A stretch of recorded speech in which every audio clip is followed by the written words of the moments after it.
So you're starting the Throne of Glass series and you're wondering, how should I read this series? Don't worry, I got you covered. First, I will say that I have now read this series like 5, 6 times. I don't even remember. I've read it so many times. I've read it in every single possible reading order there is.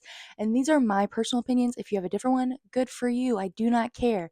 This is my opinion and I'm going to share it. So, I truly believe The Assassin's Blade goes first. I think it is the perfect setup for the series, the perfect setup for the universe. I am a chronological reader, and if you are a chronological reader, you will want to read this too first.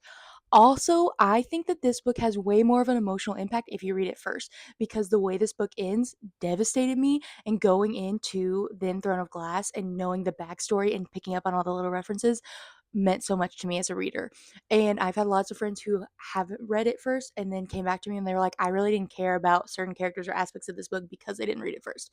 So all in all to say, I think you should read it first. Then you go into the rest of the series as normal: Throne of Glass, Crown of Midnight, Heir of Fire, Queen of Shadows, and then you get to Empire of Storms and Tower of Dawn. And here's another version where people get a little like, what do I do? I personally did not do the tandem read.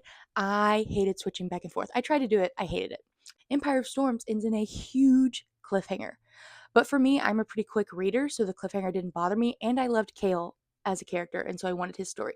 So going into Tower of Dawn and knowing that I wouldn't find out the resolution to that cliffhanger until the end of Tower of Dawn didn't bother me as much. But if that's something that bothers you, I highly recommend Tandem Read, which is very easy to find online everywhere, really. There's all kinds of different guides and way to do it. Don't feel like whether or not you do the Tandem Read is as important as where you read the Assassin's Blade.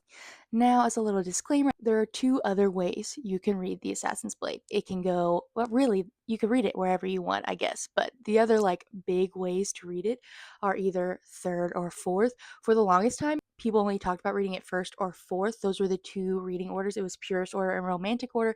Purest order was reading it first, romantic order was reading it fourth. Then, after the release of House of Flame and Shadow, SJM broke the internet by being like, actually, my preferred reading order is third. And so that's where a lot of people are reading it now. Like for years, she always said read Assassin's Blade first. This was only said when the marketing of House and Flame of Shadow was coming out, and she did a lot of rage bait marketing for that, like posting a huge spoiler to House of Sky and Breath and all these things. So I personally believe that she just did that because she knew it would get people talking and get more hype for House of Flame and Shadow. So that's my little 2 cents for it. Also, if you know anything about SJM, she's very particular with her word choice, and she didn't say this is the recommended reading order. She said this is my personal preferred. So those just where my little arguments come into that. I can talk more and more about why I think the Assassin's Blade should be read first, but this is just my little like beginner intro to it. Let me know what you think, but be respectful in the comments because I will block you.